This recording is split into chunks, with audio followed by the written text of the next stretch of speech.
Today we're going to talk about sketchbooks. What sort of sketchbooks do you use? What paper do you use?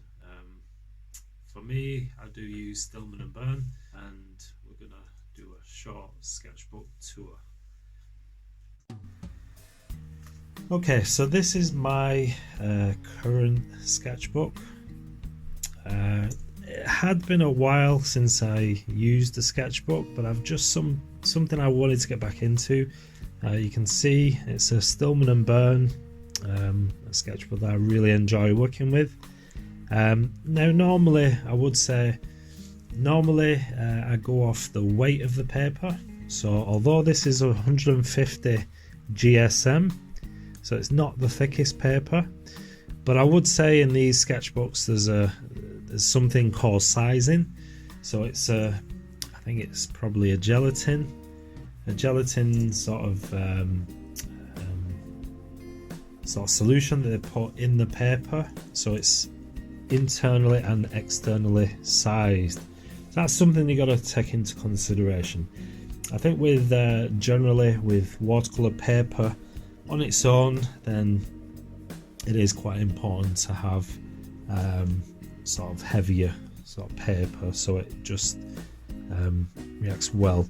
And this one is a medium grain surface, and it does take quite a bit. I've done a little bit of wet and wet with this sketchbook, and it does sort of hold up really well.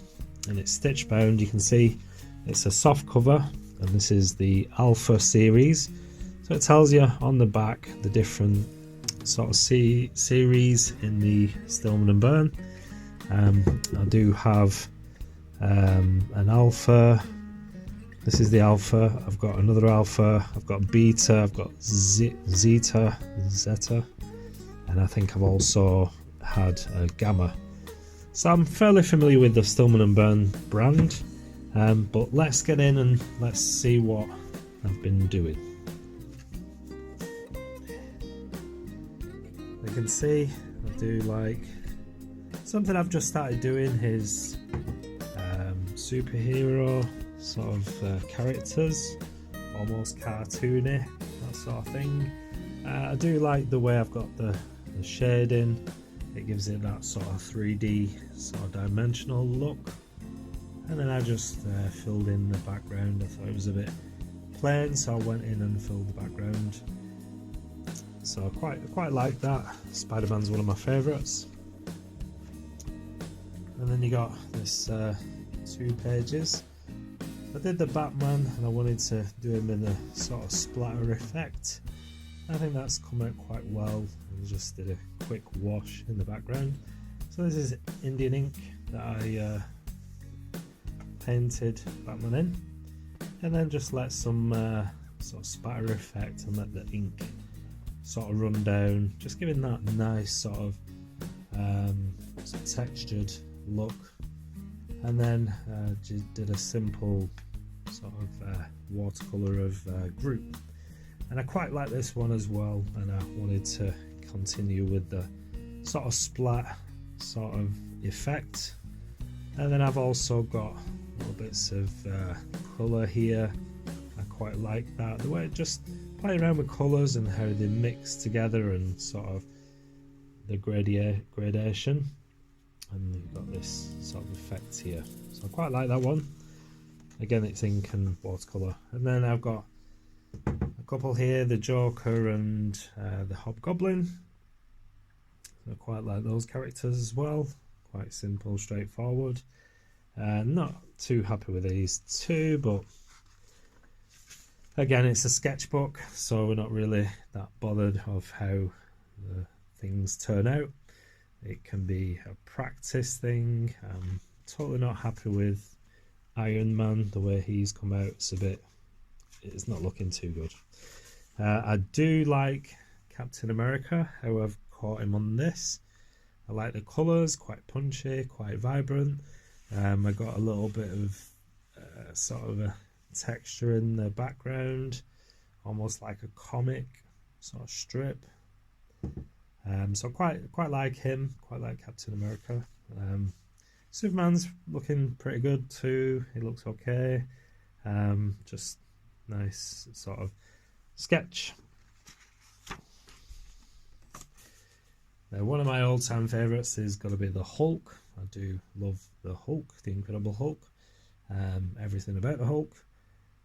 So I did this in ink, and I wanted to just do black and white, so I was sticking with the ink, and I diluted some ink and coloured this. You can see one of the things is with these sketchbooks, you got these where the stitch bound is, where the sort of pen and sort of wet sort of gathers in the middle, so you just got to watch that, and it can leak onto other pages.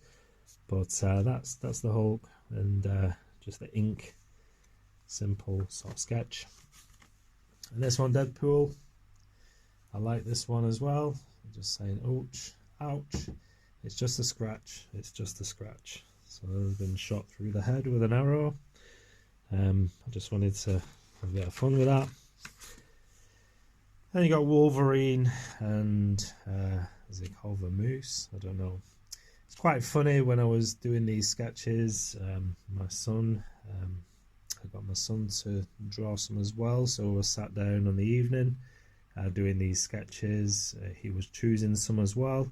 Never heard of a moose before. He told me and got this picture, and we did the moose from that. So we did that together. And now I'm just going in with ink, and I'm just trying to do something every day with my sketchbooks. So just to keep busy, I do main painting sort of every other day, and then I try and sort of do something in my sketchbook. This is actually a picture from Pinterest. It's somewhere in Yorkshire, I believe, the Black Bull pub. Just a quick sketch that I did. And that's actually a painting that I did for YouTube. It's from Leisure Painter. It's actually a place called Dedham Village. There's a nice church in the background and a few sort of buildings, and then some trees. And here, I don't know what I'm doing. I think I'm going more into wet and wet. Never really done that in a sketchbook, or in this sketchbook at least. And so I quite like the way the colours, well, you can see that. I like the way the colours are sort of mixing and merging together. Got nice shadows here from the trees, and just a bit of distant sort of trees or whatever it may be. It's kind of a lonely looking scene. I popped some birds in the sort of distance. But I do like, one of my favourite colours in watercolour is yellow ochre. So a lot of this is yellow ochre and then mixed with different colours. And just sketching. Actually, I did this colour on the pages first. I've done that a couple of times before in my sketchbooks, where I've laid down a wash and sort of changed the colour so it can be darker than this, and then done a sketch on top of it. It's a very subtle sort of thing on that one. And then just playing around with some more, almost like a snow scene, snow, sort of a cold, sort of wintry scene, a bit sort of abstract. Not sure really. I just wanted to play around and explore further with this paper and the wet in wet. And I quite like these sort of warm, glowing sort of areas in the sky. And that's it for this sketchbook. Let me just, I don't know whether you've seen before. I mean, that's just what I've been doing lately. This is, oh, you can see, this is from Inktense. You can see how the paints or pigments have bled through the stitch binding, and it sort of comes through. But yeah, just a few sort of unfinished things. So yeah, that's what I've been doing. I hope you like this video. If you're new to my channel, please do subscribe, give us a thumbs up. I do appreciate it. I do love any comments, anything like that. So leave us a comment. What sort of sketchbooks do you use? What sketchbooks would you recommend? Have you tried the Stillman and Birn? Tell me what you think. Okay, thanks for watching, and I'll see you again in the next video soon. Bye bye.